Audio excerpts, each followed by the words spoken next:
also is that which gets ignited by fire.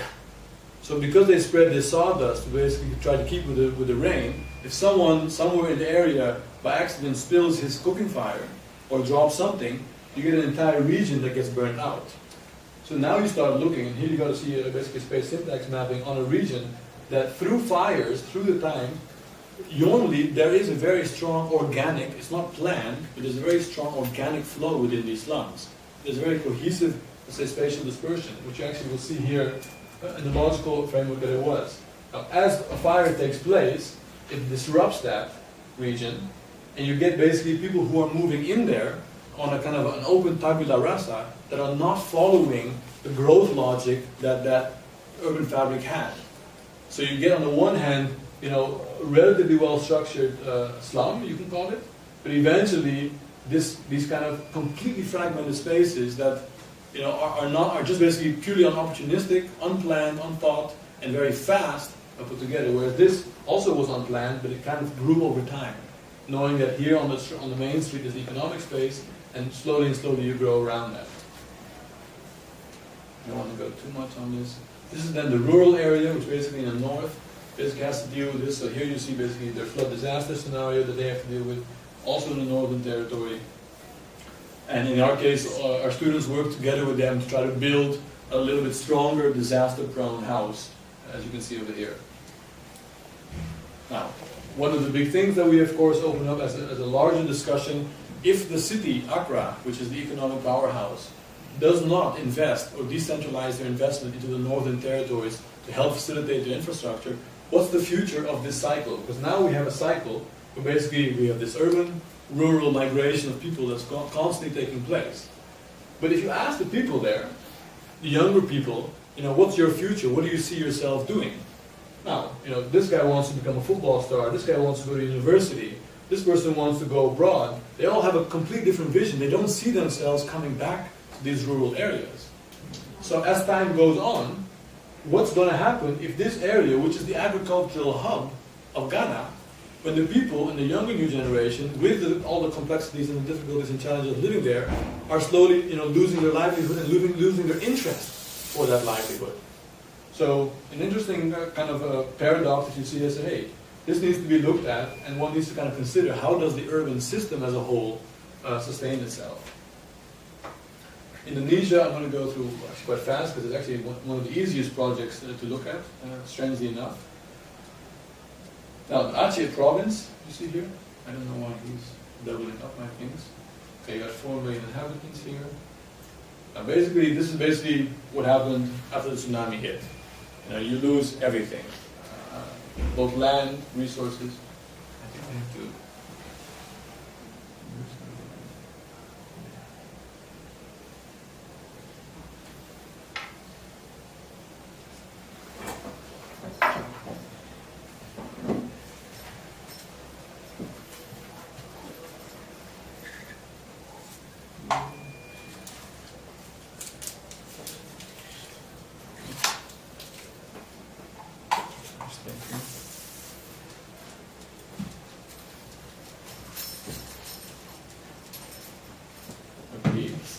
doubled my slides.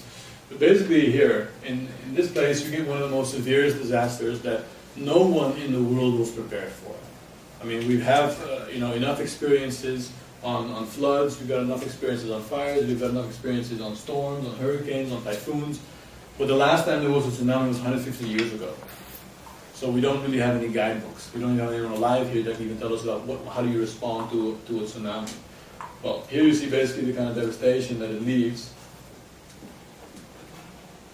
This tanker, which weighs, you know, thousands of tons, was moved 4 kilometers inland through the water. There's no physical device we have to move it back. We can't even move it back if we want it. So this whole thing needs to be dismantled. So these are, I mean, just to give you the kind of scale at what, you know, this thing can actually do. So we have here 110,000 dead here.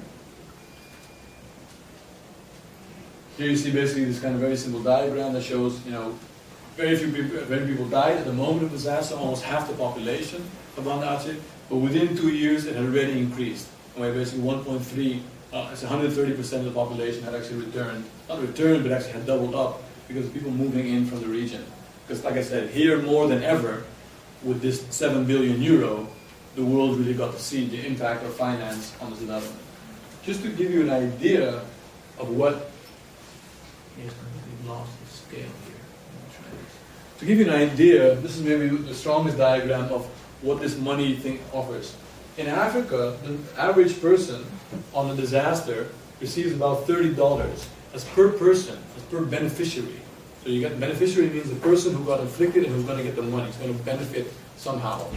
Now, that's the normal amount you get. You can see other amounts you get here, in Guinea, in Guatemala, in South Asia, it gets about $300. The tsunami beneficiary got $1,000. There was so much money that was available for these people that it became completely, let's say, almost unmanageable how to deal with the money. And some say that the money itself became the second disaster that the tsunami people had to deal with.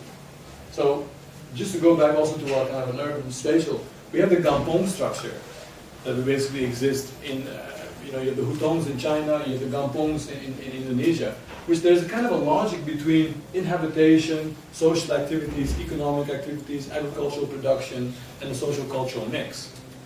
Now, the tsunami comes, hits, wipes the whole place clean. The AIDS organization, which, with the 7 billion euro basically on the second wave that hits the place, and basically the redevelopment starts. But the redevelopment here is I've got money, and a whole lot of it, more than I can possibly spend, and there are a whole lot of beneficiaries, but there was so much money that whether you're 40 years old, 80 years old, or 2 months old, you got a house. Every name that was put forward got a house. If you change one letter in your name, you got a house. We interviewed people that just got multiple houses by just changing their names. They just got because they thought, hey, it's a chance to get. And they got, and they got, and they got.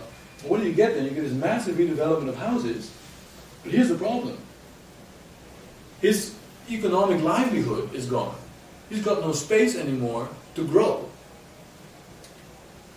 This is basically, let's say, a gampong I showed before. This basically took place on the coastline after.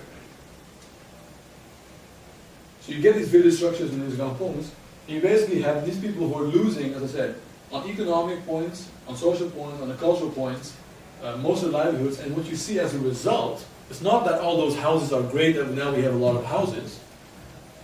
But you go now to Indonesia, now, 5 years later, you still will find incredibly well designed, incredibly well built, empty houses.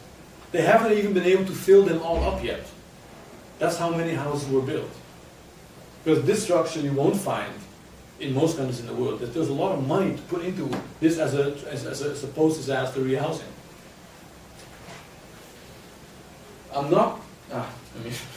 My time is really almost out. So I don't even know, In Philippines, as I mentioned, I'll just round off. Actually, you know what I'll do? I will end with, I'm going to go to Venezuela, because I think it will be interesting for you guys to look at. This is also interesting, just purely on the issue of Philippines. Philippines being, what I basically conclude, there's a kind of a culture on disaster gets created. There's even gods that they have, god names that they give to the volcanoes. Because it's a bit of a paradox in the case of Philippines, because people have to live next to the volcano, because next to the volcano you have the best agricultural land, as you might know, because of basically the sulfur that comes out. But at the same time, when that thing hits, everyone around that is in the most vulnerable space. And the volcano of Philippines is actually special because it's one of the most beautiful volcanoes in the world, because it's perfectly round. Now, it might look beautiful, but the problem of a perfectly round volcano is you don't know which way the lava is going to flow. If it's diagonal or skewed, you know if it hits, it's going to go there. But here, it becomes incredibly dangerous and actually completely unpredictable. So you got people here basically, so these are basically what's been happening. So you get people who are moving, either being moved out by the government at the moment disaster hits, but then of course having to move back because here's all the, this is the economic livelihood, and it's also the threat center. Show you the development.